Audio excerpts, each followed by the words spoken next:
오늘은 함께 빌립보서 4장의 말씀을 통해서 우리 나눔의 마음이라는 제목으로 함께 하나님의 말씀을 나누도록 하겠습니다. 어느 날 누군가가 어떤 분이 목사는 뭐라고 생각하세요?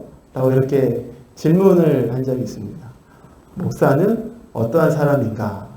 정체성을 묻는 질문이라고 할까요? 이런 질문을 했어요. 여러분은 어떻게 대답하시겠습니까? 목사는 어떤 사람이라고 생각하시죠? 다양하게 생각이 나실 것 같아요. 근데 저는 이제 제 어떠한 선배 목사님께서 목사는 이러한 사람이다 라고 이렇게 말씀하셨던 그 말씀을 기억하면서 이제 저도 동일하게 그런 대답을 했습니다. 목사는 선교사이다. 이렇게 이야기를 했던 적이 있어요. 꼭 해외 또 오지로 사람들이 가지 않는 곳만을 찾아가서 복음을 전하는 사람이 들만이 선교사가 아니라 우리가 사는 일상에서 복음이 필요한 모든 이들에게 복음을 전하는 사람들이 바로 선교사이기에 나는 한국에서 사역하고 있는 선교사이다 라고 이렇게 말씀을 하셨어요. 여러분은 어떻게 생각하십니까? 동의하실 거라고 생각합니다. 동의하실 거라고 생각해요.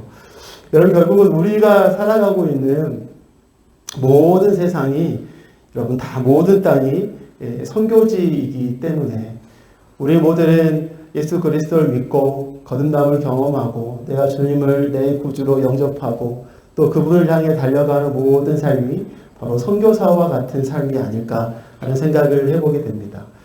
과거에 찬란했던 유럽의 여러분 교회들을 생각해 보십시오. 여러분 그 선교사를 보내던 그 수많은 교회들, 그 땅의 수많은 교회들이 어떻게 되었나요? 지금은 다 문을 닫고 또 어르신들만 남아 계시고 또 교회가 팔려서 이제 유흥시설로 바뀌어버리는 그런 시기가 되었잖아요. 제가 대학생 때였던 것 같습니다. 어떠한 선교 캠페인이 있었습니다. 근데 그 선교 캠페인의 제목이 무엇이었냐면, 여러분, 영국으로 선교사님을 보내주세요 라는 타이틀이었어요. 영국으로 선교사님을 보내주십시오. 영국이 선교지입니다 라는 그런 캠페인이 있었거든요. 여러분, 한국은 어떻습니까? 한국. 당연히 말할 필요 없이 여전히 선교지이고 복음이 필요한 땅이지 않습니까? 그럼 저희들이 살고 있는 뉴질랜드는 어떻습니까? 당연하게 이 땅도 하나님의 복음이 간절히 필요한 그런 선교지이지 않나요?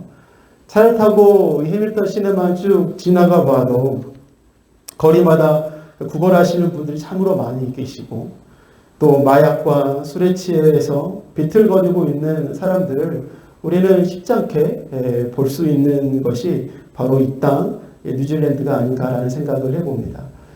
여러분, 우리가 살고 있는 모든 땅, 너무나 자연이 아름다운 이 땅, 모든 땅이 바로 그리스도의 복음이 필요한 선교지임을 우리는 기억해야 하는 것이죠. 그렇다면 그 선교지 가운데 살아가는 우리들은 누구일까요? 하나님께서 이 땅을 위해서 세우신 선교사들임을 우리가 늘 기억하면서 살아가야 될 줄로 믿습니다. 그런 선교사들의 삶을 여러분 생각해 봤을 때 우리 이 선교사로서의 삶을 우리가 어떻게 감당해야 될까요? 어떻게 살아가는 것이 또 무엇으로 선교를 해야 될까? 거기에 대한 답들을 여러분들 많이 가지고 계실 거라고 생각합니다.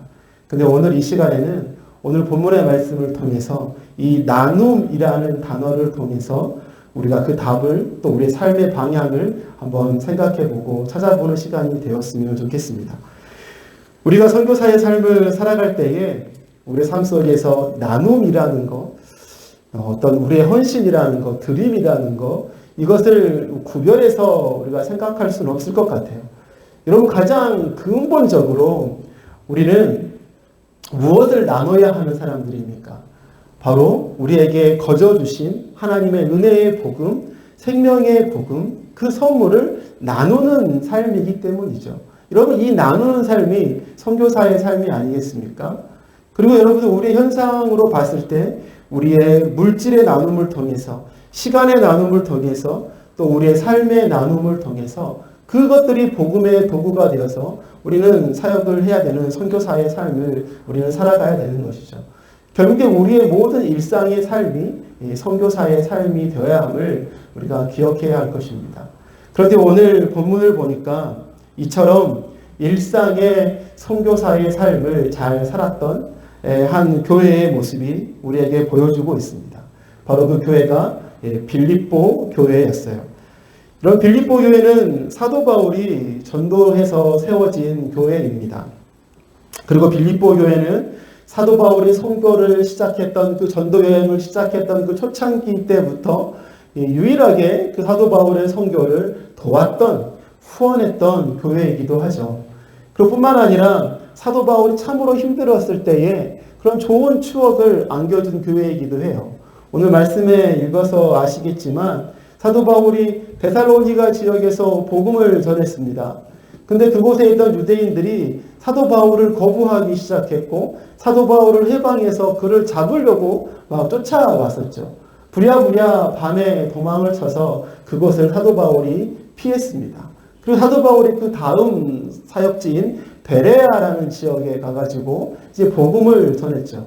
근데 이 데살로니가에 있는 유대인들이 얼마나 지독한 사람이었냐면 그 베레아 지역까지 쫓아와가지고 사도 바울을 힘들게 했던 사람들이었습니다. 그때를 생각해 보면 참 힘들고 괴로웠을 거예요. 근데 그 힘들고 괴로웠던 과거의 회상 속에서도 따뜻한 하나의 추억이 있었습니다. 그 추억이 무엇이었습니까? 그 어려운 중에도 자신에게 끊이지 않게 여러 번 자신을 후원하며 섬겨주었고 도와주었던 그 빌립보 교회의 도움의 손길이 그 가운데 있었다는 것이죠. 그리고 그뿐만이 아니었습니다. 이 빌립보 교회는 물질의 후원뿐만이 아니라 에바브로디도라는 귀한 믿음의 사람을 그 교회 그들이 잘 양육했고 그곳에 있던 이 믿음의 사람을 사도 바울이 어려움에 처했을 때 사도 바울을 위해서 보내주었던 교회가 빌립보 교회였어요. 이런 빌립보 교회는 어떤 교회였습니까? 그들이 가지고 있는 헌금 물질을 나눔을 실천했던 교회이고 그곳에 있는 믿음의 사람을 보내고 또한 섬기게 했던 이 교회가 바로 빌립보 교회였다는 것입니다. 사도 바울에게는 바로 이러한 이 빌립보 교회의 존재가 너무나 큰 힘이 되었고 그 사역에 든든한 그런 힘이 되었을 것입니다. 사랑하는 여러분, 이처럼 나눔을 실천하는 이 빌립보 교회의 모습을 우리가 보면서 이 땅에서 일상의 선교사로 살아가야 되는 우리들이 꼭 기억해야 될 몇 가지를 한번 같이 생각해 보려고 합니다. 첫 번째로는요, 바로 이 나눔이라는 것은 이 동역하는 것임을 우리는 기억해야 할 것입니다. 우리 14절, 15절 말씀인데요. 14절, 15절 말씀 같이 한번 읽겠습니다. 자, 시작. 그러나 여러분이 나의 고난에 동참한 것은 잘한 일입니다. 빌립보의 교회 그 여러분도 아는 바와 같이 내가 복음을 전파하던 초기에 마게도니아를 떠날 때에 주고받는 일로 나에게 협력한 교회는 여러분밖에 없습니다. 빌립보 교회는 사도 바울에게 그들의 것을 나누었던 교회입니다. 후원을 했던 교회죠. 여러분, 이러한 빌립보 교회의 나눔을 받았던 사도 바울은 이 교회를 향해서 지금 무엇이라고 이야기를 하고 있는 것입니까? 자신의 복음 사역과 전도 사역에 협력했던 교회다라고 이야기를 하고 있는 거예요. 그리고 14절 말씀에 보니까 자신이 당한 고난에 동참했던 교회다라고 이렇게 이야기를 하고 있는 것입니다. 즉 사도 바울이 무슨 일을 이야기를 하고 있는 것입니까? 사도 바울은 빌립보 교회를 향해서 바로 복음을 위해서 나와 함께 걷고 있는 교회다라는 것을 이야기해주고 있는 것 아니겠습니까? 사도 바울은 단순히 빌립보 교회를 그냥 물질을 후원해주는, 서포트해주는 교회로 생각하고 있지 않았습니다. 자신과 함께 헌신하는 교회다. 자신과 함께 하나님의 나라를 세워가고 있는 교회다. 자신과 함께 어려움과 고난 가운데 동참하고 그 힘든 길을 함께 걷고 있는 동역하는 교회이다 라고 이야기를 해주고 있는 것이지 않습니까? 바로 이 나눔이라는 것을 통해서 바로 이 빌립보 교회는 사도 바울의 사역에 동역하고 동참하고 있었던 것이죠. 여러분, 제가 뉴질랜드 온 지 이제 곧 있으면 1년이 되어 갑니다. 짧은 시간 저희 교회에서 사역을 하면서 참으로 놀랬던 일이 하나가 있습니다. 뭔가 여러분 다 아시겠지만 꾸준히 멈추지 않고 한다는 것이 참으로 쉬운 일이 아니잖아요. 근데 저희 교회에서 선교 보고를 듣다가 제가 깜짝 놀란 적이 있어요. 저희 교회에서 10년이 넘는 시간 동안 매주 토요일마다 길거리에서 사시는 그 분들에게 음식을 해서 드리는 사역을 멈추지 않고 10년이 넘게 해오셨다는 거죠. 저는 그것을 들으면서 되게 깜짝 놀랐습니다. 쉽지 않는 일이잖아요. 쉽지 않는 일이잖아요. 이제 올해부터 이제 그 사역에 청년부도 동참을 하게 되었습니다. 그래서 처음으로 얼마 전에 이제 청년들과 함께 그 도시락을 들고 이 토요일 날 나갔죠. 그 약속의 장소에 나갔더니까 그 약속된 장소에 벌써 저희들보다 먼저 와서 기다리고 계시는 분들이 계셨습니다. 저는 말이 안 통하니까 옆에서 보고 있었지만 여러분 그 음식을 나누기 전에 그들 중에 한 분이 대표 기도를 하시더라고요. 근데 마오리 분이셨던 것 같아요. 영어가 아니었습니다. 마오리어로 막 기도를 하시더니 그래도 끝날 때는 예수님의 이름으로 기도합니다. 다 같이 아멘 이렇게 외쳤어요. 그리고 그 도시락에 있는 말씀 구절이 일일이 붙어 있는데 그 말씀 구절에 붙어 있는 도시락들을 이렇게 나눴습니다. 그리고 그 도시락 사역을 통해서 그곳에 있는 사람들이 변화되어졌던 그런 간증의 이야기들도 다른 분을 통해서 전해 듣게 되었어요. 참으로 놀랍고 참 대단하다라는 생각이 들었어요. 어떻게 이렇게 여러분 이 사역이 끊이지 않고 지속적으로 연결될 수 있었겠습니까? 매주 토요일 새벽마다 쉴 수 있는 자신의 시간을 하나님을 위해서 구별하여서 드리는, 그래서 음식을 만드시는 그 집사님과 권사님들이 계셨기 때문에 이 사역이 멈추지 않고 쭉 올 수 있었던 것 아닐까요? 근데 여러분 음식을 만들어 놓으면 누가 나눠줍니까? 나눠줄 분이 필요하잖아요. 여러분 월요일부터 금요일 동안 직장 생활하는 게 얼마나 피곤해요. 그런데 가장 피곤해서 가장 쉬고 싶을 토요일 아침 시간을 주님을 위해서 나누어 드려서 그 시간 나오시는 남자 집사님들의 손길을 통해서 이 사역이 멈추지 않고 올 수 있었던 거예요. 이런 음식을 만들고 나눠주는 분이 계십니다. 나는 그거는 못해. 그렇지만 그 사역이 이루어지도록 자신의 물질을 나누어서 주를 위해 드리는 그 손길들을 통해서 이 사역들이 가능해지지 않았을까 생각을 하게 됐어요. 여러분 10년간 이어진 귀한 사역, 어떠한 한 사람의 수고로 되어진 것이 아니라 여러 사람들의 나눔의 손길을 통해서 그 나눔이 하나님의 나라를 향한 하나의 동역이라는 이름이 되어서 귀한 사역이 이루어지지 않았나라는 생각을 해보게 되는 것입니다. 우리가 나눌 수 있는 그 작은 나눔을 통해서 하나님의 나라를 세워가는 귀한 동역의 역사가 이루어짐을 우리가 늘 기억해야 할 것입니다. 특별히 우리가 나눔을 생각할 때 여러분 물질만을 생각할 수 있는데 여러분 그거 물질만이 아닙니다. 물질, 헌금, 여러분 그것은 우리가 나눌 수 있는 것 중에 한 가지인 것이죠. 우리의 시간을 나누어 드리는 것, 우리의 달란트를 나누어 드리는 것, 우리의 기도를 나누어 드리는 것, 우리의 재능을, 은사를 나누어 드리는 것. 바로 그러한 모든 나눔이 모여서 하나의 목표를 향하여 나아가는 것. 여러분 그것이 동역이고 하나님의 귀한 사역을 감당하는 것임을 우리가 기억해야 할 것입니다. 우리 교회에서 파송하신 선교사님, 협력하신 선교사님 계시지 않습니까? 물질의 나눔과 후원, 바로 그분들의 사역의 현장에서 우리가 동역하고 있는 것임을 우리는 기억해야 하는 것이죠. 그분들을 향한 우리의 기도, 바로 그들의 사역 현장에서 우리가 동역하고 있는 것임을 우리가 늘 기억해야 하는 것입니다. 그렇기 때문에 여러분 나눔은 내가 여유가 있어서 내가 남아서 하는 것이 아닙니다. 여러분 하나님의 사역에 동역하는 것입니다. 동참하는 것입니다. 사명감을 가지고 해야 되는 것이죠. 영적인 거룩한 책임감과 부담감을 가지고 해야 하는 것입니다. 그러한 나눔이 뭉쳐져서 하나님의 귀한 사역들을 이루어가는 것이기 때문입니다. 우리 모두가 삶의 현장에서 그러한 나눔을 실천함으로 이 뉴질랜드 땅 가운데 하나님의 복음을 흘려보내는 그런 귀한 선교사로서의 삶을 잘 살아가는 우리 모두가 되기를 소망합니다.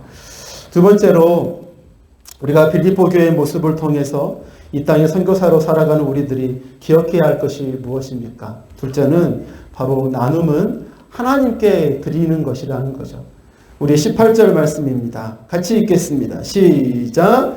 나는 모든 것을 받아서 풍족하게 지내고 있습니다. 나는 여러분이 보내준 것을 에바브로디도로부터 받아서 풍족합니다. 그것은 아름다운 향기이며 하나님께서 기쁘게 받으시는 제물입니다. 아멘. 여러분, 빌립보 교회는 사도 바울의 사역을 위해서 후원을 하였습니다. 그러니까 헌금을 하는 거죠. 큰 도움이 되었을 거예요, 사도 바울에게.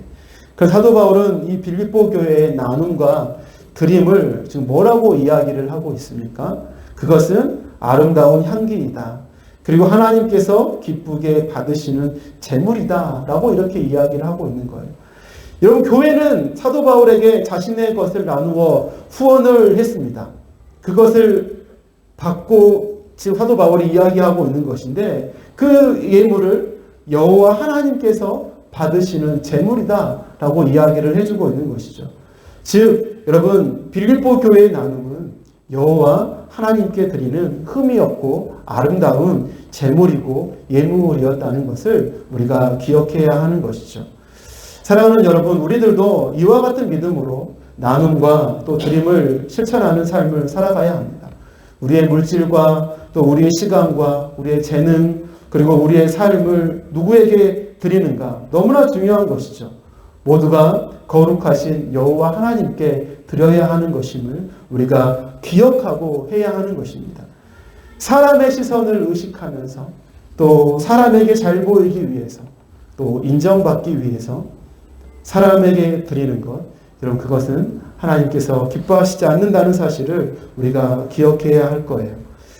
사도행전에 보면 이런 초대교회의 모습을 우리들에게 잘 보여주고 있지 않습니까? 자신의 재산을 팔고 자신의 땅을 팔아서 그것을 사도들 앞에 내어놓고 모두가 함께 그것을 나누면서 서로의 것을 주장하지 않고 각자의 필요에 따라서 나누어 썼던 그 초대교회의 모습을 우리는 잘 기억할 것입니다. 사도행전 4장 32절, 33절에 이런 말씀이 있습니다. 많은 신도가 다 한 마음과 한 뜻이 되어서 아무도 자기 소유를 자기 것이라고 하지 않고 모든 것을 공동으로 사용하였다. 사도들은 큰 능력으로 주 예수의 부활을 증언하였고 사람들은 모두 큰 은혜를 받았다. 이러한 놀라운 공동체가 초대교회의 모습이었습니다. 자신의 것을 팔아서 교회를 위해서 또 공동체를 위해서 지체들을 위해서 주님을 위해서 기쁘게 나눴던 것이죠. 근데 여러분 안타깝게도 그 다음에 이어지는 말씀을 보면 여러분 잘 아실 거라 생각합니다. 그 가운데 누가 있었습니까? 아나니아와 삽비라라는 사람이 그 가운데 있지 않았나요? 여러분 이 두 사람은 초대교회의 그런 모습을 보면서 되게 부담스러웠던 것 같아요. 부담스러웠어요. 안 할 수도 없고 할 수도 없고 이런 마음이 들었던 거죠. 그래서 어떻게 했습니까? 우린 어떻게 하지? 다 하는데 우리 어떡하지? 여러분 그렇게 하다가 자신의 땅을 팔고 여러분 절반은 숨기고 절반은 사도들 앞에 가지고 내놓았습니다. 여러분 그럴 때 그들에게 사도들이 뭐라고 이야기했습니까? 왜 하나님을 속이냐? 하나님을 속이냐? 라고 그들을 책망했죠. 여러분 결국에 그들의 드림은 누구를 위한 드림이었습니까? 진정한 공동체와 하나님을 향한 드림이었고 기쁨의 드림이었나요? 이 아나니아와 삽비라의 드림은 바로 자신을 위한 드림이었잖아요. 사람들의 시선을 의식한 드림이었습니다. 자신을 인정하고 인정받고 자신을 드러내기 위한 자신을 위한 나눔과 드림이었던 것이죠. 여러분 그 결과 어떻게 되었나요? 아나니아는 이 말을 듣고 그 자리에서 쓰러져서 숨졌다라고 말씀은 우리에게 이야기를 해주고 있는 것입니다. 하나님께서 우리에게 주신 물질을 주님께 드릴 때에, 우리에게 주신 시간을 주님께 드릴 때, 그리고 우리에게 주신 은사와 달란트를 주님을 위해서 사용 드릴 때에 우리는 늘 분명히 기억해야 하는 것입니다. 우리는 이 모든 것을 하나님을 위해서 하나님께만 드린다라는 이 마음의 중심을 결코 잊지 않아야 하는 것입니다. 그렇기에 여러분, 우리의 나눔과 드림이 우리의 자랑이 될 수 없음을 우리는 기억해야 하는 것이죠. 내가 얼마나 헌금을 많이 했네, 내가 얼마나 봉사를 많이 했는지 아니? 내가 얼마나 헌신을 많이 했는지 알아? 여러분, 이러한 생각이 들 때 그때 우리는 조심해야 하는 것입니다. 우리의 드림은 온전히 하나님 앞에 드린 것이고 하나님께서 기쁘게 받으셨다면 여러분, 그것으로 우리는 만족하고 감사해야 하는 것입니다. 그런데 이러한 생각들이 들 때 여러분, 우리의 드림과 나눔의 포커스가 여러분 하나님이 아닌 사람으로 바뀌어가는 과정인 것이죠. 그때 우리는 깨달아야 하는 것입니다. 멈춰야 하는 것이죠. 그리고 나의 드림이 온전히 여호와 하나님께 드린 것임을 내가 믿고 확신해서 그 가운데 만족하고 감사할 수 있는 삶을 살아가야 하는 것입니다. 여러분, 이 땅에 선교사로서의 삶을 살아가면서 우리에게 주신 것을 남들에게 나누고 드릴 때에 여러분, 우리의 마음의 중심이 늘 이 모든 것이 하나님께 드린 것임을 아까워하지 않는 그런 마음을 우리 가운데 가져야 하는 것입니다. 그러한 믿음의 삶으로 살아가시는 저와 여러분의 모습이 되기를 바랍니다. 마지막으로 빌립보 교회의 모습을 통해서 이 땅의 선교사로 살아가는 우리들이 꼭 기억해야 할 것이 무엇인가? 셋째로는 나눔은 열매를 맺는다는 것입니다. 나눔은 열매를 맺는다. 여러분, 18절과 19절 말씀인데요. 두 절 말씀을 같이 읽겠습니다. 자, 시작. 나는 모든 것을 받아서 풍족하게 지내고 있습니다. 나는 여러분이 보내준 것을 에바브로디도로부터 받아서 풍족합니다. 그것은 아름다운 향기이며 하나님께서 기쁘게 받으시는 제물입니다. 나의 하나님께서 자기의 풍성하심을 따라 그리스도 예수 안에 있는 영광으로 여러분에게 필요한 것을 모두 채워주실 것입니다. 아멘. 우리는 계속해서 나눔에 대해서 계속 생각해 보고 있습니다. 첫째로, 나눔은 동역하는 의미가 있다고 했습니다. 둘째로, 나눔은 하나님께 드리는 것이라고 했습니다. 그리고 여러분, 세 번째가 무엇입니까? 나눔은 열매를 맺는다라는 것을 우리가 기억해야 할 것입니다. 빌립보 교회의 나눔은 사도 바울에게 바로 에바브로디도라는 사람을 통해서 그 나눔이 전해졌습니다. 그리고 그 나눔을 받은 사도 바울은 그들의 그 사역에 풍성함이 있었다, 풍성했다, 풍부했다 라고 이야기를 해주고 있는 거죠. 여러분, 그러면 자신의 것을 후원하고 나눔을 했던 빌립보 교회는 어떻습니까? 오늘의 말씀처럼 여러분에게 필요한 것을 모두 채워주실 것입니다 라는 그런 사도 바울의 믿음의 고백이 있었던 것이죠. 하나님의 풍성하심을 따라 여러분의 필요한 것을 하나님께서 채워주실 것입니다 라는 거죠. 여러분, 빌립보 교회는 나눔을 실천했습니다. 그래서 사도 바울은 덕분에 풍족함을 경험했다라고 했습니다. 그럼 빌립보 교회는 누가 풍성케 하신다고요? 하나님의 풍성하심을 따라 하나님께서 나눔을 실천하는 그 교회 가운데 풍성케 하실 거다라는 이야기를 해주고 있는 것이죠. 여러분, 이처럼 나눔에는 풍성케 하시는 열매가 따른다라는 것을 우리가 기억해야 하는 것이죠. 그렇기 때문에 우리는 날마다 하나님을 위해서, 또 말씀을 위해서, 복음을 위해서 우리의 시간과 또 열심과 또 열정과 재능과 물질을 주님을 위해서 드릴 때에 여러분, 조금 더 아까워하지 않는 마음을 품어야 하는 것입니다. 나의 것이 사라지는 것 같은 느낌, 나에게 손해인 것 같은 느낌이 들 때에 여러분, 결코 그렇지 않다는 것이죠. 하나님께서는 하나님의 그 풍성하심을 따라 놀라웠도록 필요한 모든 것을 채우시는 영적인 부요함과 풍성의 열매를 맺게 하시기 때문입니다. 그 하나님을 우리가 신뢰하는 마음으로 우리가 나누는 선교사의 삶을 살아가야 하는 것이죠. 여러분, 요한복음 6장에 보면 예수님을 따라다니는 수많은 무리들의 이야기가 기록되어 있습니다. 예수님의 말씀을 들었습니다. 근데 저녁이 되었죠. 저녁이 되니까 밥을 먹어야 했습니다. 근데 수많은 무리들을 먹을 밥이 없었어요. 그래서 어떻게 했습니까? 그때 한 아이가 가지고 있던 보리떡 5개, 물고기 2마리가 예수님 손에 놓이게 되었습니다. 요한복음 6장 9절의 말씀입니다. 여기에 보리빵 5개와 물고기 2마리를 가지고 있는 한 아이가 있습니다. 그러나 이렇게 많은 사람에게 그것이 무슨 소용이 있겠습니까? 여러분, 아무것도 없는 그때에 한 아이의 그런 보리떡 5개, 물고기 2마리가 예수님 손 앞에 놓여진 것이죠. 여러분, 이 아이는 배 안 고팠을까요? 이 아이도 배고팠을 것입니다. 여러분, 이 아이는 이미 자신의 도시락을 싸가지고 준비하고 있었던 아이죠. 자신의 것을 굳이 드리지 않아도 되는 아이였습니다. 뿐만 아니라 자신은 이걸 먹고 자신의 배를 채울 수 있었던 아이였어요. 놀랍게도 이 아이가 그 오병이어를 자신을 위해서 쓰지 않고 그 도시락을 누구를 위해서? 예수 그리스도를 위해서, 많은 사람들을 위해서 예수님 앞에 나누어 드렸다는 것이죠. 그럴 때 어떤 일이 일어났습니까? 그곳에 있었던 수많은 사람들이, 5,000명이 넘는 수많은 사람들이 다 배불리 먹고 12강주리가 남는 놀라운 하나님의 풍성하심을 그 모든 사람들이 그곳에서 경험하게 되지 않았습니까? 이 아이의 나눔과 드림으로 모든 사람들이 풍성함을 누렸습니다. 뿐만 아니라 이것을 드렸던 이 아이도 넘치도록 든든한 저녁 식사를 할 수 있었을 거예요. 그런데 여러분, 이 아이가 누렸던 놀라운 영적인 열매는 이 든든한 배뿐만이 아니었을 것입니다. 여러분, 이러한 음식의 출처를 이 아이는 분명히 알았을 거 아닌가요? 어떻게 없는 음식에서 이렇게 넘치는 음식이 생겼을까? 여러분, 미처 모르는 사람도 있었을 거예요. 그냥 나눠주는 것을 받아먹는 사람들만 있었을 것입니다.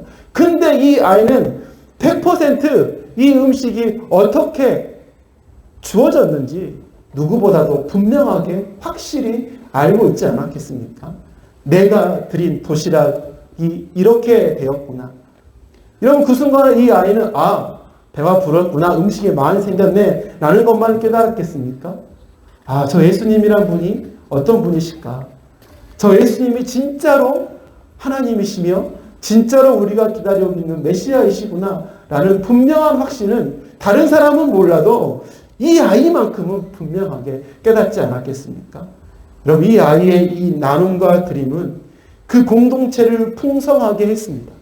그뿐만 아니라 드린 아이에게도 이 육적인 풍성함뿐만 아니라 영적인 풍성함까지도 그의 삶에 맺게 되지 않았겠습니까? 여러분, 나눔은 이처럼 풍성한 열매를 맺게 하는 것입니다. 주를 향한 우리의 나눔을 하나님은 기억하고 계십니다. 그리고 하나님께서 그분의 풍성하심을 따라, 그분의 방법에 따라서 우리 삶 가운데 풍성한 열매를 맺게 하실 것입니다. 그렇기에 우리는 우리의 시간, 우리의 물질, 또 우리의 재능과 우리의 삶을 주님을 위해서 구별해서 드릴 수 있는 그런 귀한 삶을 살아가는 저와 여러분이 되어야 할 것입니다. 손해가 아니라 여러분, 우리에게 축복임을 우리가 기억하며 믿음으로 살아가는 저와 여러분이 되기를 간절히 소망합니다. 오늘 말씀을 맺겠습니다.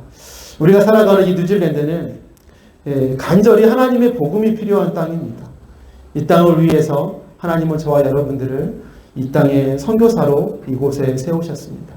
우리를 보내신 아버지 하나님의 마음을 잘 헤아려서 우리에게 주신 것들을 주를 위해 기쁨으로 드리며 이 땅의 선교사로서의 사명을 잘 감당하시는 저와 여러분의 삶이 되시기를 간절히 소망합니다.